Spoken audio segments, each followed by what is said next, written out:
They had claws, horns, fangs. They lived in the woods, in caves, under the bed, or deep in the sea.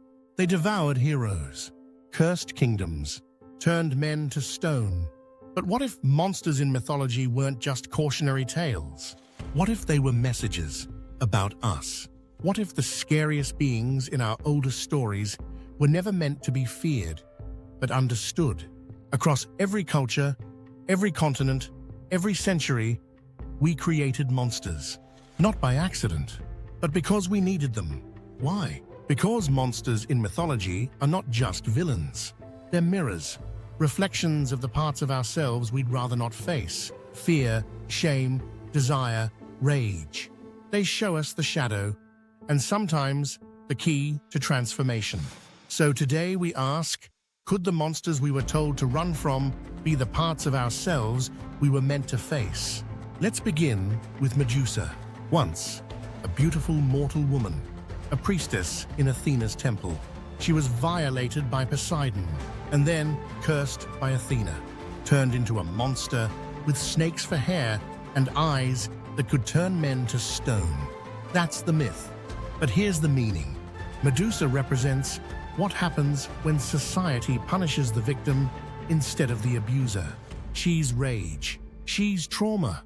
She's protection that's been forced to become sharp, venomous, and untouchable. And perhaps that's why she still resonates. Because many people today, especially women, know exactly what it feels like to be called too much for expressing anger, to be labeled dangerous for simply trying to survive. Medusa wasn't a monster. She was a mirror, a warning, and a boundary. Now go deeper into the maze. At the center of it, the Minotaur. Half man, half beast, trapped underground. Forgotten, fed only occasionally. A monster, yes, but also a prisoner. The Minotaur didn't choose to be what he became. He was born from secrets, from shame, from a curse, and he was locked away because no one knew what else to do with him. Sound familiar? We all have a labyrinth, a mental maze where we push the parts of ourselves we don't want to deal with. Mistakes, addictions, memories, regrets, the shadow self.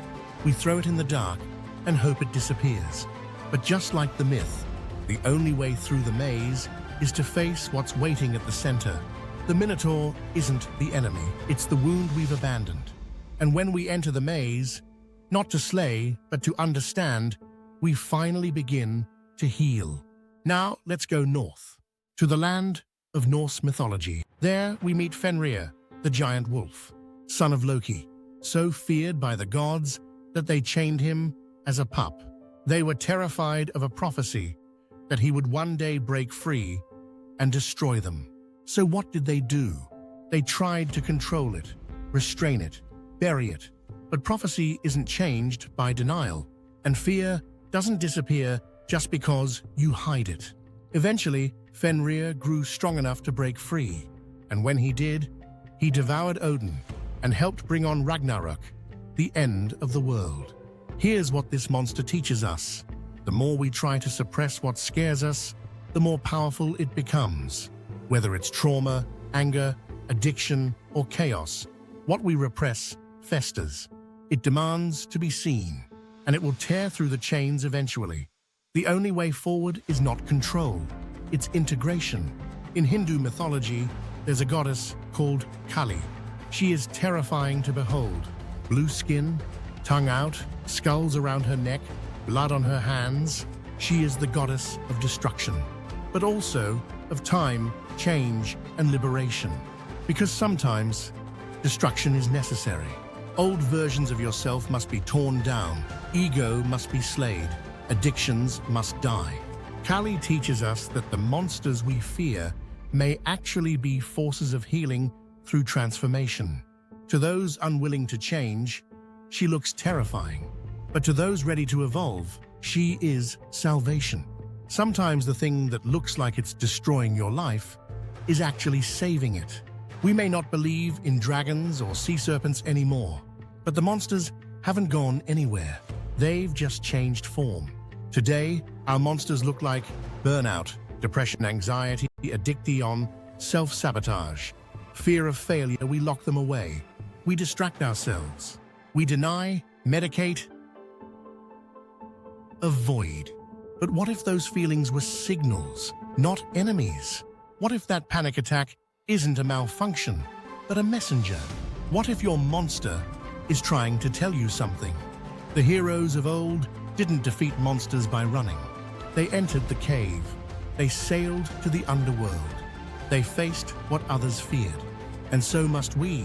The comeback doesn't happen through avoidance. It begins with a question. What monster am I avoiding? What truth have I locked in my labyrinth? What chaos have I tried to chain? What shame am I still hiding from? Because only when you name the monster can you learn what it came to teach you. So, could monsters in mythology teach us about ourselves? Absolutely. They always have. They were never just stories.